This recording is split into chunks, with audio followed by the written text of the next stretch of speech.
Et si je vous disais que ce n'est pas la maladie qui tue le plus les personnes âgées, mais une simple habitude quotidienne, répétée sans réfléchir pendant des années?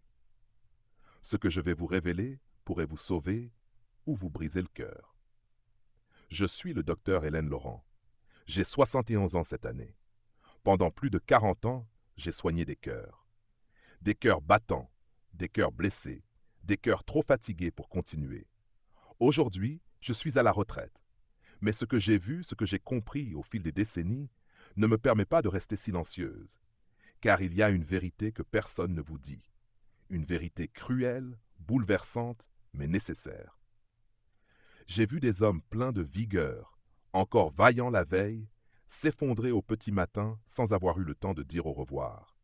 J'ai vu des femmes souriantes la veille, plongées dans le silence éternel d'un arrêt cardiaque pendant leur sommeil. Et la question qui revient toujours comme un coup de tonnerre: comment est-ce possible? Hier encore, tout allait bien. Je vais vous dire ce que personne ne vous dit. Le cœur ne prévient pas toujours. Le cœur des personnes âgées, surtout après 60 ans, peut se briser sans bruit, sans douleur, sans avertissement. Parce que nous avons confondu ne rien sentir avec être en bonne santé. Et parce qu'il existe une série d'habitudes quotidiennes, banales en apparence, qui usent votre cœur comme la mer creuse la roche, lentement, sans qu'on s'en aperçoive. Le silence du cœur est souvent son dernier cri. Je me souviens encore de Paul. Il avait 68 ans. Ancien ébéniste, retraité actif, il marchait chaque matin autour de son jardin, lisait son journal avec un café noir, discutait de politique avec une clarté d'esprit étonnante. Il était venu me consulter parce qu'il se sentait un peu essoufflé dans les escaliers. Rien d'urgent, pensait-il. Rien d'alarmant. Mais moi, docteur, depuis des décennies, je savais reconnaître le regard du cœur fatigué derrière les mots rassurants. J'ai insisté pour faire un bilan complet. Résultat, une artère coronaire bouchée à 85%, un danger mortel. Je lui ai conseillé une intervention immédiate. Il a souri. Docteur, je me sens bien, je marche tous les jours, je n'ai pas de douleur, on verra plus tard. 2 semaines plus tard, il s'effondrait sur un banc de son jardin, sous les yeux de sa femme. Mort subite. Silence absolu. C'est à ce moment-là que j'ai compris. Je ne pouvais plus attendre que mes patients viennent me voir. Je devais aller à leur rencontre, leur parler autrement. Aujourd'hui, je le fais à travers cette vidéo. Non plus en blouse blanche, mais avec le même serment: prévenir au lieu de pleurer. Car Paul n'est pas une exception. C'est devenu une règle que je vois trop souvent. Des morts silencieuses, des départs brutaux, des familles détruites par une absence imprévue. Et à chaque fois, je repense à cette question. Et si on avait su plus tôt? Et si on avait fait juste un petit changement? Je vais être franche. Le cœur après 60 ans n'est plus le même. C'est comme une machine qui a travaillé sans relâche pendant plusieurs décennies. L'huile commence à manquer, les pièces s'usent, les rouages grincent, et il suffit d'un choc, d'une surcharge, d'un simple faux pas pour tout arrêter. Et ce choc, parfois, c'est une habitude que vous répétez chaque jour sans y penser.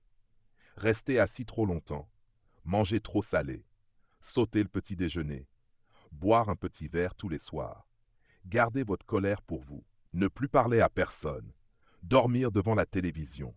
Des gestes simples, des réflexes du quotidien et pourtant des erreurs fatales. Mais il n'est jamais trop tard. Il suffit parfois de comprendre, puis de corriger un détail pour éviter un drame. C'est pour cela que je vous propose de rester avec moi jusqu'à la fin de cette vidéo. Parce qu'à la fin, je vais vous raconter une autre histoire.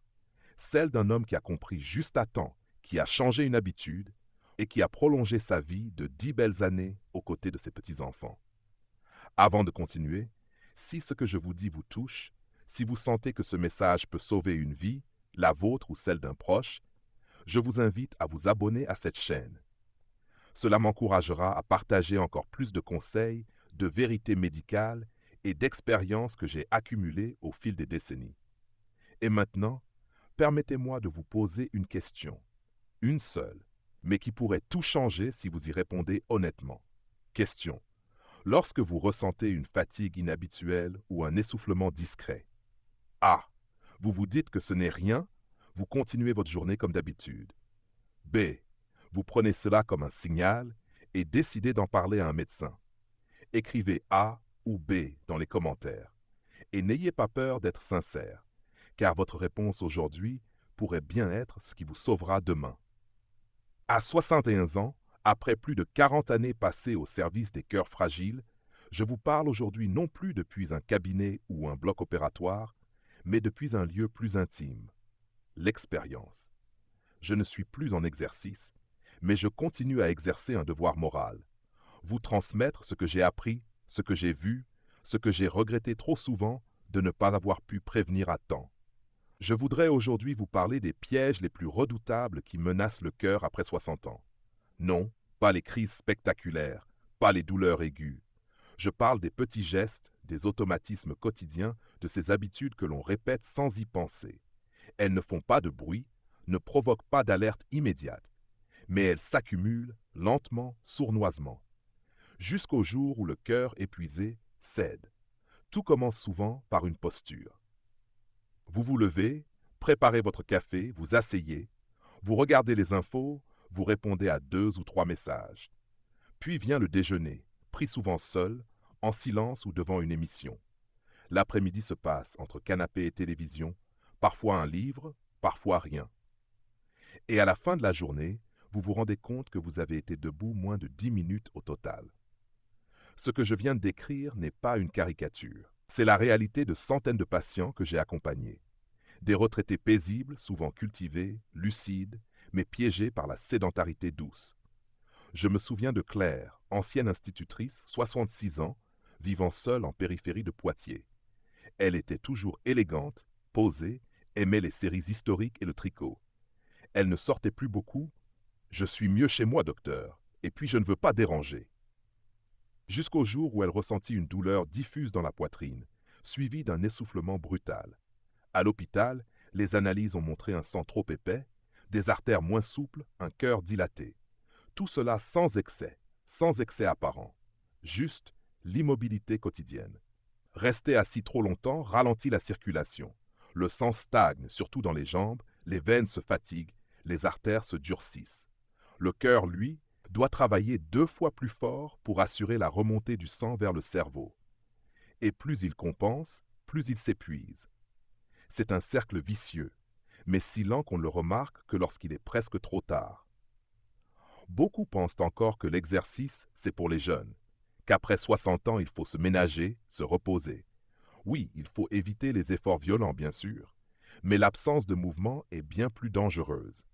Je le répète souvent à mes anciens patients, bougez un peu, c'est déjà faire beaucoup pour votre cœur. Pas besoin de courir un marathon, juste marcher 15 minutes le matin. Se lever au moins toutes les heures. Monter les escaliers doucement. Arroser les plantes. Étirer les bras. Tourner les chevilles. Respirer profondément en levant les bras au-dessus de la tête. Le mouvement, même léger, fluidifie le sang, entretient la souplesse des artères, apaise le rythme cardiaque. C'est un médicament gratuit, disponible à volonté, sans effet secondaire. Et pourtant, si peu prescrit, si peu pris au sérieux. J'ai aussi connu Gérard, 75 ans, ancien mécanicien à Tours. Chaque matin, il lisait La Nouvelle République en entier, assis à la même place pendant 2 heures. Puis il regardait une émission de cuisine, suivie d'un jeu télévisé, et enchaînait avec un film l'après-midi. Quand je lui ai demandé combien de fois il se levait dans la journée, il a souri. Pour aller aux toilettes et chercher un yaourt. Ça compte? Gérard a fait un accident ischémique transitoire, une alerte grave du cerveau. Le neurologue n'a rien trouvé de flagrant, ni hypertension sévère, ni diabète. Mais son cœur trop lent, son sang trop visqueux et ses jambes enflées de stagnation veineuse disaient tout. Je vous le dis avec sincérité et sans dramatiser, l'inactivité prolongée est un poison silencieux. Elle donne l'illusion du confort, mais elle use votre cœur jour après jour. Elle rend votre sang paresseux, vos artères rigides, vos muscles atones. Et plus vous restez inactif, plus il devient difficile de recommencer à bouger. Alors que faire? Il ne s'agit pas de bouleverser votre emploi du temps. Il suffit de petites habitudes à réintroduire. Levez-vous toutes les heures, même juste pour faire 3 pas. Évitez de regarder 2 heures de télévision d'affilée sans pause. Faites un aller-retour dans le couloir. Montez et descendez une marche. Remplacez le fauteuil trop moelleux par une chaise plus ferme qui encourage à se lever plus facilement. Vous pouvez aussi créer un petit rituel. À chaque publicité télé, vous vous levez. À chaque coup de téléphone, vous marchez en parlant. Avant chaque repas, quelques respirations profondes, bras levés. Ce ne sont pas des gymnastiques de compétition. Ce sont des gestes de survie, des gestes d'amour envers votre cœur. Et si vous avez des douleurs, des articulations sensibles, si vous êtes en fauteuil ou très fatigué, même là, il y a des solutions. Des exercices assis, des mouvements doux des poignets, des chevilles, du cou. Bouger dans ses limites, c'est déjà protéger son cœur. Je ne dis pas cela pour faire peur. Je dis cela pour que vous puissiez encore voir grandir vos petits-enfants. Pour que vous puissiez encore danser lentement lors d'un anniversaire. Pour que vous puissiez encore sentir l'air du matin sur vos joues sans craindre que ce soit le dernier. À votre âge, chaque mouvement compte. Chaque minute passée debout est un cadeau pour votre système circulatoire. Le cœur ne vous demande pas des exploits. Il vous demande juste d'exister un peu plus pleinement, de ne pas l'oublier dans l'immobilité. Je suis médecin. J'ai vu trop de cœurs s'éteindre dans l'immobilité d'un fauteuil. J'ai vu trop de regrets exprimés trop tard. Je vous en prie, ne sous-estimez jamais le pouvoir d'une simple promenade. Et vous, aujourd'hui, combien de fois vous êtes-vous levé? Pas pour faire quelque chose de grand, juste pour faire battre votre cœur un peu mieux. Pendant plus de 40 ans, j'ai écouté battre des cœurs. Je les ai vus souffrir en silence, se débattre, puis parfois lâcher prise. Mais je les ai aussi vus avertir, envoyer des signaux faibles, presque imperceptibles, des signaux que beaucoup ignorent. Et parfois, ces signaux sont étouffés par des habitudes que l'on croit inoffensives. C'est précisément de cela que je veux vous parler aujourd'hui. Ces plaisirs doux, ces gestes anodins, ces remèdes de grand-mère, ces silences émotionnels qui petit à petit affaiblissent le cœur. Je me souviens de mon patient André, un homme chaleureux, 70 ans, ancien instituteur à Bordeaux. Il vivait seul depuis que sa femme était partie trop tôt. Chaque soir, il s'offrait un petit plaisir, un verre de vin rouge. C'est mon moment à moi, docteur. Ça me détend, ça m'aide à dormir. Il buvait lentement, avec dignité. Ce n'était pas de l'excès, c'était un rituel. Et puis un jour, il est venu me consulter pour des palpitations nocturnes. Son cœur s'emballait sans raison. À l'électrocardiogramme, j'ai vu une arythmie débutante, une irrégularité qui pouvait dégénérer à tout moment. J'ai dû lui dire ce que peu de médecins osent dire. À son âge, même un petit verre par jour peut devenir un poison lent. Car ce que peu savent, c'est qu'après 60 ans, le foie métabolise moins bien l'alcool, même en petite quantité. L'éthanol circule plus longtemps dans le sang. Il accélère le rythme cardiaque, augmente la pression artérielle, perturbe le sommeil. Il interfère aussi avec les médicaments que beaucoup d'entre vous prennent. Anticoagulants, antihypertenseurs, antidiabétiques. Je ne dis pas cela pour vous priver d'un plaisir, mais pour vous rappeler que ce plaisir quotidien peut devenir un fardeau pour un cœur déjà fatigué. Un autre poison silencieux, moins visible, mais tout aussi dévastateur, les émotions non exprimées. Je l'ai appris non pas dans les livres, mais dans les consultations silencieuses. Ces longues minutes où le patient ne disait rien, mais où le regard parlait à sa place. Je pense à Monique, 73 ans, une femme discrète, digne, ancienne secrétaire médicale à Marseille. Elle vivait avec son fils et sa belle-fille, mais s'effaçait dans leur quotidien. Elle ne se plaignait jamais, ne demandait rien. Mais à chaque visite, sa tension était instable. Son cœur battait de manière irrégulière. Je lui ai posé une question simple. « Vous sentez-vous heureuse ?» Elle m'a regardé longuement, puis a répondu par un sourire douloureux. Et des larmes silencieuses ont coulé. Nous oublions trop souvent que le cœur est aussi un organe émotionnel. Les chocs affectifs, les colères retenues, la solitude, les regrets, tout cela crée un terrain inflammatoire invisible. Le stress chronique libère des hormones comme le cortisol et l'adrénaline, qui accélèrent le rythme cardiaque, resserrent les vaisseaux, fatiguent les artères. Un cœur qui bat sous la pression émotionnelle finit par se dérégler. Et ce dérèglement ne se voit pas tout de suite. Il se traduit par une fatigue inexpliquée, un sommeil fragmenté, une perte d'appétit, une oppression discrète dans la poitrine. Je vous le dis avec tout le respect que j'ai pour vos histoires de vie, il est essentiel d'exprimer ce que vous ressentez. même si vous pensez que ce n'est pas important, même si vous avez toujours été de ceux qui gardent tout pour eux. Écrire un journal, parler à un ami, partager un souvenir avec un petit enfant, ou simplement respirer profondément en disant tout haut ce que vous n'avez jamais osé dire. Cela peut sembler dérisoire, mais cela sauve des cœurs. Et puis, il y a un dernier ennemi, invisible la nuit, mais redoutable, les troubles respiratoires du sommeil. Je parle ici de l'apnée du sommeil, un mal qui touche beaucoup de seniors sans qu'ils le sachent.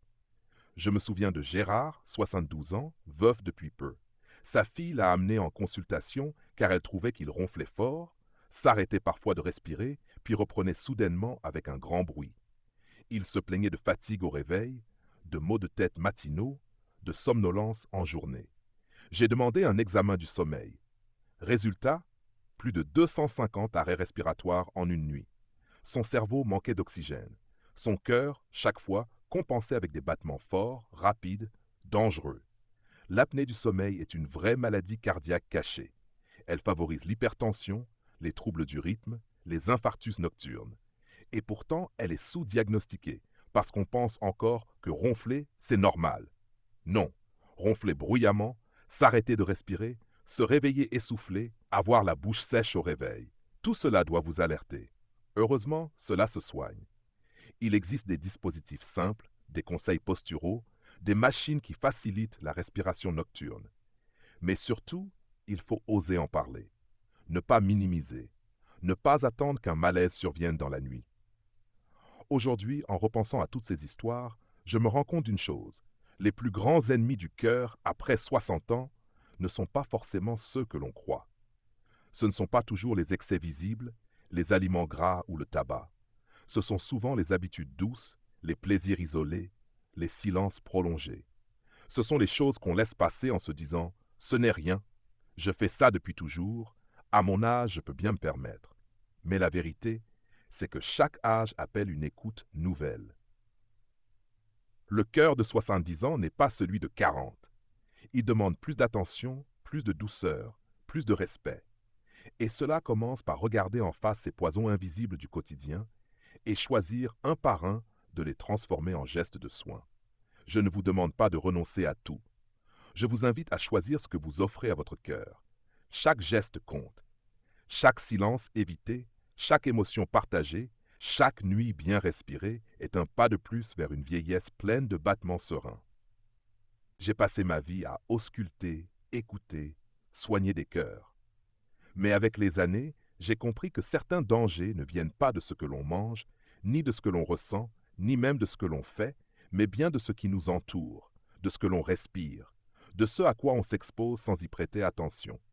Ce sont des menaces invisibles, souvent banalisées, mais qui, jour après jour, pèsent lourd sur le cœur. Dans ma carrière, j'ai rencontré de nombreux patients âgés qui n'avaient jamais fumé, qui mangeaient correctement, qui prenaient leurs médicaments avec rigueur, mais qui pourtant arrivaient chez moi avec des signes d'insuffisance cardiaque, d'hypertension difficile à équilibrer ou de malaise inexpliqué. En les interrogeant plus en profondeur, je découvrais un détail que beaucoup jugent anodin. Ils vivaient dans une maison où quelqu'un fumait. Je me souviens de Lucienne, 75 ans, douce et discrète, vivant à Lille avec son fils et son petit-fils. Lorsqu'elle est venue me consulter pour des essoufflements et une fatigue persistante, elle m'a affirmé « Docteur, je fais attention, je ne fume pas, je ne bois pas, je mange peu salé. » Mais quand je lui ai demandé si quelqu'un dans son entourage fumait, elle a hésité, baissé les yeux, puis m'a dit « Oui, mais je ne dis rien. Mon fils fume dans la cuisine, mon petit-fils aussi. Je ne veux pas les contrarier. » Lucienne vivait chaque jour dans un nuage invisible de nicotine, de monoxyde de carbone, de particules fines. Elle ne s'en plaignait pas. Comme beaucoup de personnes âgées, elle avait pris l'habitude de se taire pour ne pas déranger, pour ne pas faire de vagues. Mais ce silence, je le savais, lui coûtait cher. Le tabagisme passif n'est pas une notion vague. Il est reconnu par l'Organisation mondiale de la santé comme un facteur de risque aussi grave que le tabagisme actif. Dans une seule bouffée de fumée, on compte plus de 7000 substances chimiques, dont au moins 70 sont cancérigènes. Et chez une personne âgée, avec des artères déjà plus rigides, des poumons plus fragiles, Un système immunitaire ralenti, les effets sont décuplés. La fumée fait baisser l'oxygène dans le sang, elle épaissit le sang, elle enflamme les parois des vaisseaux, et le cœur doit travailler plus fort pour tout compenser. Lucienne a fini par développer une insuffisance cardiaque modérée. Son cœur, à force de lutter en silence, s'était essoufflé. Et lorsqu'elle a finalement osé demander à son fils de fumer dehors, il lui a répondu surpris. « Pourquoi tu ne l'as pas dit plus tôt ?» C'est souvent ça, la tragédie. Ce n'est pas que les autres ne comprennent pas, c'est que nous avons cessé de croire que notre santé méritait d'être protégée, même face à nos proches. Je veux aussi vous parler d'une autre menace, moins toxique mais tout aussi sournoise, la lumière des écrans la nuit. Aujourd'hui, beaucoup de personnes âgées vivent seules. Et dans la solitude du soir, elles trouvent dans leur téléphone, leur tablette, leur télévision un peu de compagnie. Je le comprends. La nuit peut être longue. Le silence, pesant. Mais ce qu'on ignore souvent, c'est que cette lumière bleue qui sort des écrans est un perturbateur puissant pour le cœur. Elle bloque la sécrétion de mélatonine, l'hormone du sommeil. Elle dérègle le rythme circadien. Et lorsque le sommeil devient léger, haché, instable, le cœur, lui, ne récupère pas. Je me souviens de Denise, 66 ans, vivant à Lyon. Elle s'endormait chaque soir avec la télévision allumée, une habitude qu'elle trouvait réconfortante. Mais elle se réveillait épuisée, le cœur battant vite, parfois en sueur. Elle avait beau se coucher tôt, elle ne récupérait jamais. En étudiant ces nuits, nous avons découvert que ces phases de sommeil profond étaient presque inexistantes. Le cœur, comme tout muscle, a besoin de repos, et ce repos ne peut se faire que pendant un sommeil profond et régulier. Si la nuit est parasitée par des stimulations visuelles, auditives ou émotionnelles, le système nerveux reste en alerte, la tension reste plus élevée, la fréquence cardiaque plus rapide. Ce n'est pas un sommeil réparateur, c'est une prolongation de la veille sous un masque d'apparente détente. J'ai conseillé à Denise d'éteindre tous ses écrans 1 heure avant de dormir, de préférer une lumière chaude, tamisée, de lire un peu, d'écouter de la musique douce, de faire quelques respirations lentes. 3 mois plus tard, elle est revenue me voir. « Docteur, je n'avais pas dormi comme ça depuis 10 ans.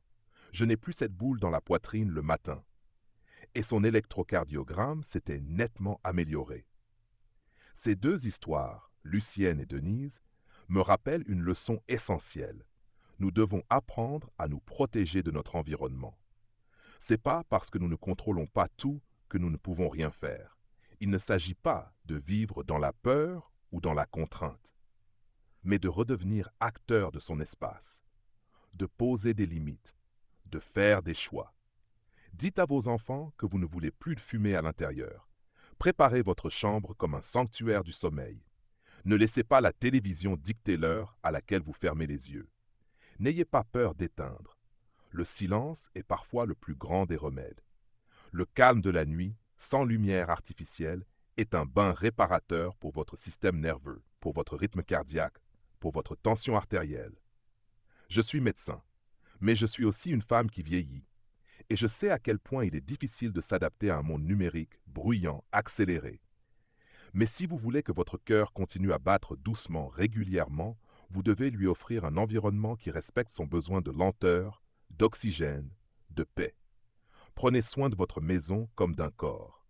Aérez-la chaque jour. Faites-la vibrer de musique douce. Nettoyez-la de la fumée, des tensions, de la lumière excessive. Votre cœur vous en remerciera. Et votre sommeil, votre souffle, votre énergie au réveil seront les preuves les plus simples et les plus profondes que vous êtes sur la bonne voie. Après plus de 40 ans passés au chevet de patients, dans les couloirs d'hôpitaux et les silences des consultations, j'ai compris une chose fondamentale. Ce ne sont pas toujours les grandes erreurs qui détruisent un cœur, mais les petits oublis du quotidien, les gestes répétés sans réflexion, les habitudes prises par confort ou par négligence. Ce sont souvent ces détails, accumulés année après année, qui finissent par provoquer ce que l'on appelle une mort subite. Cette fin brutale que personne n'attend, mais que moi je vois venir trop souvent, trop clairement. Je me souviens d'un homme, Michel, 68 ans, un ancien comptable à la retraite. Il venait me voir chaque année, ponctuel, courtois, en bonne santé apparente, Il faisait attention à son alimentation, il marchait tous les jours, il évitait les excès. Il était ce qu'on appelle un patient modèle. Mais il avait un petit défaut, presque banal, il adorait les aliments frits. Docteur, un petit beignet de temps en temps, un peu de fromage fondu, une frite croustillante, ça fait plaisir, non? Il disait ça en souriant, en minimisant. Pourtant, à chaque prise de sang, son cholestérol augmentait. Ses artères se chargeaient de graisse invisible. Et un jour, il a fait un malaise en pleine rue. Le diagnostic fut sans appel. Rétrécissement sévère des artères coronaires, infarctus en évolution silencieuse depuis plusieurs années. Ce qu'il ne savait pas, et que beaucoup ignorent, c'est que les aliments frits, surtout ceux achetés à l'extérieur ou réchauffés plusieurs fois, contiennent des graisses trans, ces fameuses molécules instables qui endommagent les parois des vaisseaux sanguins, épaississent le sang, augmentent la charge de travail du cœur. Et ce poison, lent et discret, s'accumule à chaque bouchée. Le problème, ce n'est pas une fois. Le problème, c'est chaque semaine, chaque mois, chaque année. Mais il y a une autre habitude, bien plus répandue et bien plus dramatique dans ses conséquences. Arrêter ses médicaments sans prévenir son médecin. Ce phénomène, je l'ai vu, vécu, pleuré trop souvent. Je pense à Bernard, 67 ans, un ancien ingénieur, mari fidèle, père aimant, hypertendu depuis 10 ans. Il prenait ses médicaments avec sérieux, jusqu'au jour où il a lu sur Internet que les médicaments pour la tension abîment le foie. Il a décidé, sans prévenir personne, de tout arrêter. Je me sentais bien, je n'avais plus mal à la tête, alors pourquoi continuer? 5 jours plus tard, il s'est effondré dans sa salle de bain. Son épouse l'a retrouvé inconscient, le visage livide. Il venait de faire un accident vasculaire cérébral massif. Il a survécu, mais n'a plus jamais marché. Je vous en supplie, ne confondez jamais l'absence de symptômes avec la guérison. L'hypertension est sournoise. Elle ne fait pas mal, elle ne fatigue pas, elle ne prévient pas. Mais chaque jour où elle n'est pas contrôlée, elle abîme un peu plus vos reins, votre cerveau, votre cœur. Et quand elle frappe, c'est souvent sans retour. Trop de mes patients pensent qu'ils peuvent juger seuls. Aujourd'hui, je vais bien, alors je saute mon traitement. Ou bien, je n'ai pas pris ma tension, mais je ne me sens pas différent. Mais la tension artérielle ne se ressent pas. Elle se mesure. Et c'est pour cela que je recommande toujours avec insistance d'avoir un tensiomètre à domicile. Pas pour devenir hypocondriaque, pas pour se stresser, mais pour reprendre le contrôle de sa santé. Je conseille à mes patients de prendre leur tension 2 fois par jour, le matin au réveil et le soir avant de dormir, et de noter les résultats dans un carnet. Pourquoi? Parce qu'un médecin, pour bien ajuster un traitement, a besoin de régularité, de données fiables, pas d'une tension prise une fois tous les 2 mois au hasard d'un malaise. Ce que vous mesurez, vous pouvez le maîtriser. Ce que vous ignorez, vous subissez. Et je sais que certains d'entre vous n'osent pas demander de l'aide. Je ne veux pas déranger mes enfants. Je n'ai pas envie de parler de mes soucis de santé. Mais je vous pose une question sincère. Vos enfants préfèrent-ils un appel quotidien pour vérifier votre tension ou un appel en panique depuis les urgences? Vous ne les dérangez pas en prenant soin de vous. Vous leur donnez le plus beau cadeau qu'un parent puisse offrir, du temps ensemble, en santé, en lucidité. Je me rappelle d'une dame jeune, 70 ans, qui me disait « Ma fille m'appelle tous les soirs à 21h, et la première chose qu'elle me dit c'est « Maman, tu as pris ta tension ». Je souris à chaque fois, docteur, parce que je me sens protégé. Ce petit geste, répété jour après jour, a sauvé Jeanne d'un accident cardiaque. Parce qu'un soir, sa tension était montée à 190. Et grâce à cet appel, elle est venue consulter avant qu'il ne soit trop tard. Je ne suis pas là pour vous faire peur, mais pour vous faire réfléchir. À notre âge, chaque erreur se paie plus cher. Chaque oubli peut être fatal. Mais chaque geste, chaque discipline, chaque moment d'attention peut prolonger votre vie de plusieurs années. Et pas seulement vivre plus longtemps, mais vivre mieux, sans handicap, sans hospitalisation à répétition, sans douleur. Prenez vos médicaments tous les jours à la même heure. Si vous avez un effet secondaire, ne les arrêtez pas seuls. Parlez-en. Il existe toujours une alternative. Demandez à votre pharmacien. Écrivez à votre médecin. Faites-vous accompagner. Et surtout, n'attendez pas de vous sentir mal pour agir. Le cœur est un organe loyal. Il vous sert depuis votre naissance. Il n'a jamais demandé de vacances.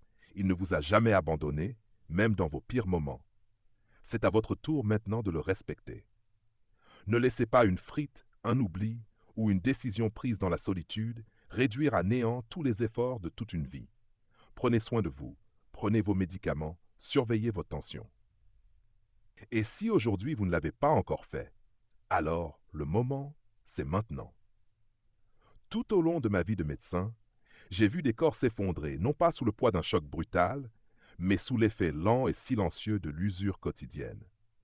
Ce n'est pas toujours la grande tempête qui détruit un arbre, mais la goutte d'eau qui, jour après jour, creuse le roc. Et il en va de même pour notre cœur. Il ne réclame pas de reconnaissance. Il bat, il travaille, il soutient nos émotions, nos peurs, nos joies.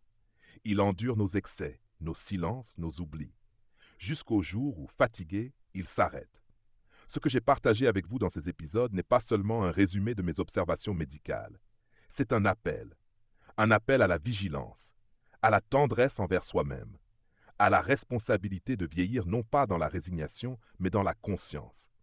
Ce que vous faites chaque jour, ce que vous mangez, ce que vous respirez, comment vous dormez, comment vous gérez vos émotions, tout cela façonne l'avenir de votre cœur. Et surtout, je veux que vous compreniez que le cœur ne meurt pas seulement d'une crise cardiaque. Il meurt de solitude, il meurt du manque d'écoute. Il meurt lorsque vous cessez de croire que vous méritez d'être protégé. Trop souvent, nous les aînés, nous avons appris à être discrets, à nous taire, à ne pas déranger. Mais votre santé, votre bien-être ne sont pas des caprices. Ce sont des droits. J'aimerais que chaque personne qui m'écoute prenne, dès aujourd'hui, un engagement simple. Choisissez une seule habitude mauvaise que vous avez identifiée dans votre quotidien et changez-la. Rien qu'une. Ce petit changement, s'il est tenu avec régularité, peut devenir la pierre angulaire d'une transformation profonde. Et si vous ne savez pas par où commencer, commencez par mesurer votre tension chaque jour, ou dormir sans écran, ou marcher 15 minutes chaque matin, ou encore demander à votre entourage d'éteindre leurs cigarettes. Et n'ayez pas honte de votre âge. Il n'est jamais trop tard pour prendre soin de soi. J'ai vu des hommes de 80 ans retrouver l'énergie de leurs 60 ans en changeant simplement leur alimentation et leur sommeil. J'ai vu des femmes de 75 ans retrouver l'équilibre émotionnel qu'elles avaient perdu simplement parce qu'elles ont osé demander de l'aide. Nous ne vivons pas pour durer, nous vivons pour transmettre.